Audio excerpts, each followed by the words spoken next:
update ng bayan, maasahan anumang panahon.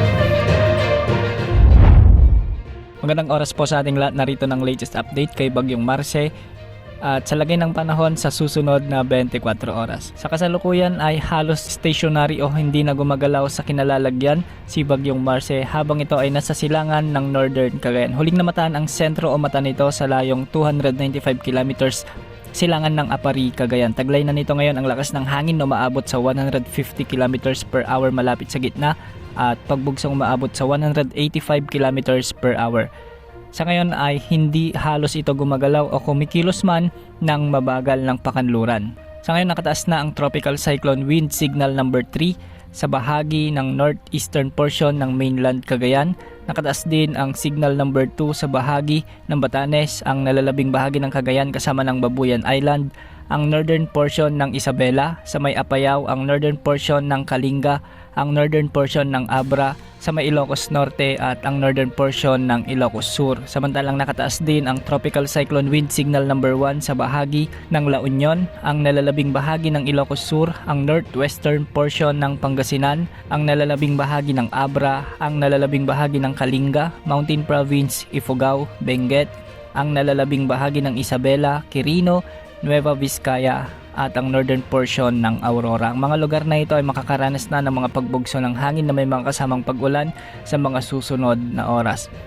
Base naman sa latest forecast track na inilabas ng Pag-asa ukol kay Bagyong Marce, patuloy nakikilos si Bagyong Marce ng pakanluran, hilagang kanluran ng mabagal mula ngayong gabi hanggang bukas bago ito tuluyang manalasa o kaya naman ay maglandfall sa bahagi ng Babuyan Islands o sa pagitan ng mainland Cagayan at Babuyan Islands.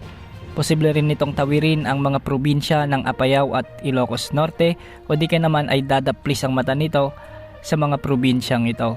Posible namang lumabas sa ating area of responsibility si Bagyong Marce sa araw ng Biyernes ng gabi. Ang malakas na pagbugso ng northeasterly wind flow ang siyang magiging dahilan para posibleng kumilos ng southwest o timog kanluran ang bagyo. Kaya inaasahan na posibleng dumaplis ang mata nito sa may northern part ng Ilocos Norte at Apayao. Hindi rin inaalis ng posibilidad na mas tumas din ng bahagya at dumaan sa bahagi ng Babuyan Islands.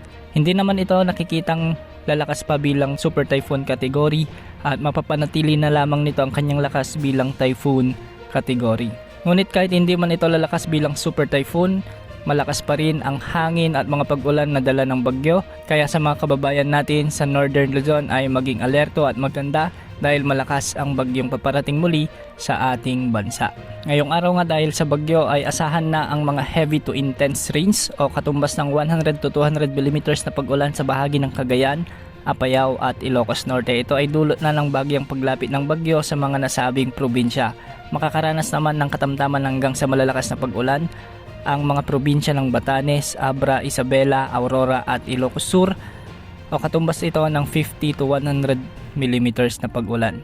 Bukas, November 7, asahan naman ang mga intense to torrential rains o katumbas ng mahigit 200 mm na pag-ulan sa bahagi ng Cagayan, Apayao at Ilocos Norte.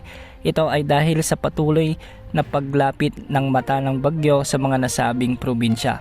Ito na yung araw kung saan dadaplis na o di kaya naman ay tatama ang mata nito sa mga nasabing lalawigan. Samantala makakaranas naman bukas ng heavy to intense o malalakas hanggang sa matitinding pag-ulan ang mga probinsya ng Batanes, Abra at Ilocos Sur. Samantalang katamtaman hanggang sa malalakas na pag-ulan naman ang inaasahan sa mga lalawigan ng Isabela, Kalinga, Pangasinan, Mountain Province at La Union. Yan ang update sa lagay ng panahon. Ito pang weather update ng bayan, maasahan anumang panahon.